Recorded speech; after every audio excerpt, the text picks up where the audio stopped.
Heartbreak. Everyone ignored the dying old lady on that cold rainy night, except one kind-hearted girl who stopped for her. But little did she know, that single act of kindness would change her life forever. Stay till the end, and don't forget to subscribe to this channel for more heart-shocking, emotional miracle stories that'll leave you breathless. Dizzy. It was a stormy winter night, the kind that seemed to swallow the city whole in its icy rage, when a frail old woman collapsed at the corner of an abandoned street, clutching her chest as passers-by hurried past, her umbrellas shielding them from the rain but not from the cruelty of indifference. Everyone saw her, but no one cared, except for one girl, Alina, a poor nurse's trainee just returning from her late-night shift, exhausted, cold, and hungry, yet unable to ignore the sight of suffering. Without hesitation, Alina threw down her bag and ran to the woman's side, covering her with her only jacket, calling for help, and whispering softly, "Please hold on, Grandma, you're not alone." The woman's eyes fluttered open, watery and full of pain, and she gripped Alina's trembling hand, whispering, "Kind girl, not everyone would stop. I'll remember you," before losing consciousness. At the hospital, Alina stayed by her side for days, using her small savings to buy medicine when no relatives appeared, sitting in silence as monitors beeped, wondering who this woman was. The doctors said she might not survive. She had pneumonia and severe heart failure. But Alina didn't give up. Every morning, she cleaned the old woman's room, sang softly to her, and spoke as if the woman could hear, "You'll get better, okay? You'll see spring again." Until one morning, the bed was empty. The nurse told her gently, "She passed away peacefully last night." Alina stood frozen, tears streaming down her face, guilt tearing through her chest. She wished she could have done more. Yet something strange happened that day. As she walked home in the rain, a sleek black car followed her. Two men in suits stepped out and asked, "Are you Miss Alina?" Terrified, she nodded. "Please come with us," they said. "You're needed at the Montgomery estate." Confused and trembling, she followed, unaware that her life was about to change in ways she could never imagine. The Montgomery mansion loomed like a castle in the mist, ancient, majestic, and cold. Inside waited the family of the late Eleanor Montgomery, the same old woman Alina had saved. Her death had shaken the entire city's elite, for she was one of the richest and most powerful women in the country. The family glared at Alina, whispering among themselves, "Who is this poor girl? Why is she here?" A stern lawyer stepped forward, holding a document. "Miss Alina," he said, "Mrs. Montgomery left a will. You were mentioned." Shock rippled through the room. Alina's knees nearly gave out. There must be a mistake," she stammered. But the lawyer opened the will and read aloud, "To the kind girl who held my hand when everyone turned away, I leave my gratitude, and something more. One key, one house, and one letter. She will understand the rest when the time comes." Gasps filled the air. The family erupted in outrage, especially Mrs. Montgomery's grandson, Adrian, a cold, emotionless CEO with eyes sharp as steel. "This is absurd," he growled.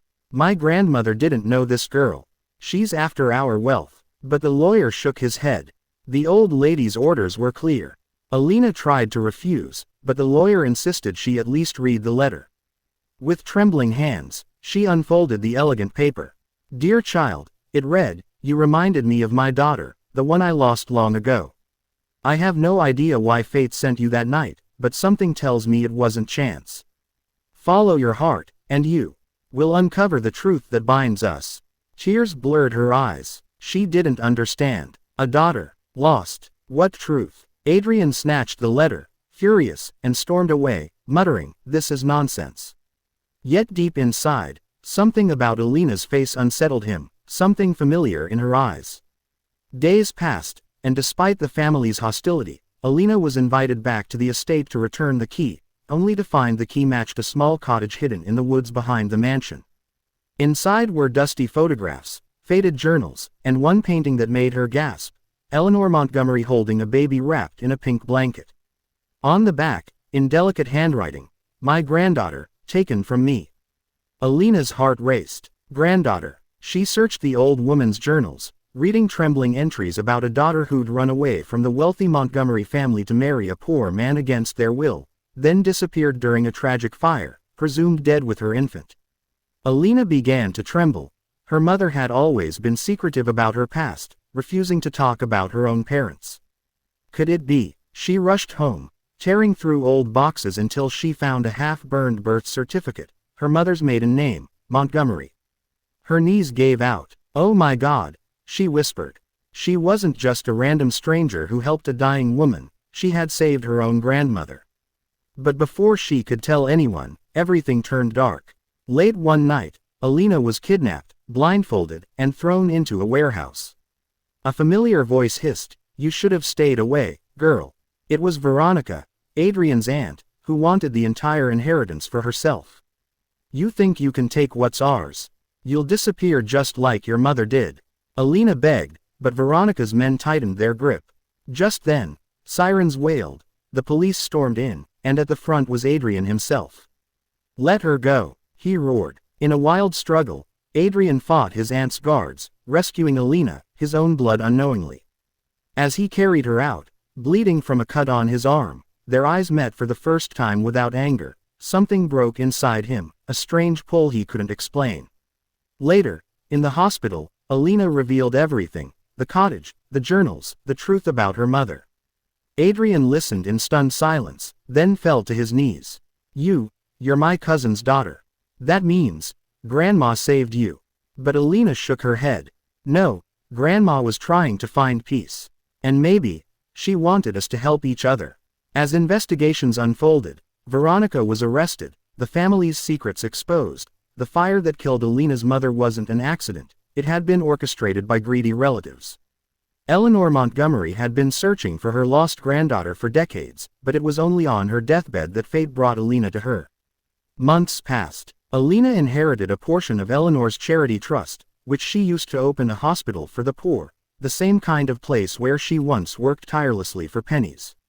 Adrian, guilt-ridden and transformed, left his ruthless CEO image behind and began working alongside her, drawn not just by her courage but by her heart. One day, in the blooming garden of the Montgomery mansion, he took her hand and said softly, "I don't believe in coincidences anymore. Grandma must have planned this from heaven." Alina smiled through tears. Maybe she did, so he could heal her broken family. But fate had one more twist. On the day of their engagement, a mysterious envelope arrived, sealed with Eleanor's handwriting. Inside was a photograph of young Eleanor, her daughter, and a handwritten note, "To Adrian and Alina, my two hearts that found each other. The past tore us apart, but your love will unite us again. Remember, kindness never dies, it only returns, multiplied." As tears streamed down their faces, thunder rolled in the distance, the same stormy sky under which they had first met, now calm and golden with sunlight breaking through. Alina looked upward, whispering, "Thank you, Grandma." Years later, people spoke of the Montgomery miracle. A once-forgotten old lady, saved by a poor nurse, who unknowingly resurrected a shattered dynasty through love, truth, and compassion. Every time Alina passed that same street corner where it all began, she paused to lay a white rose, her heart full, knowing that sometimes, the smallest act of kindness can unlock destinies written long before we were born.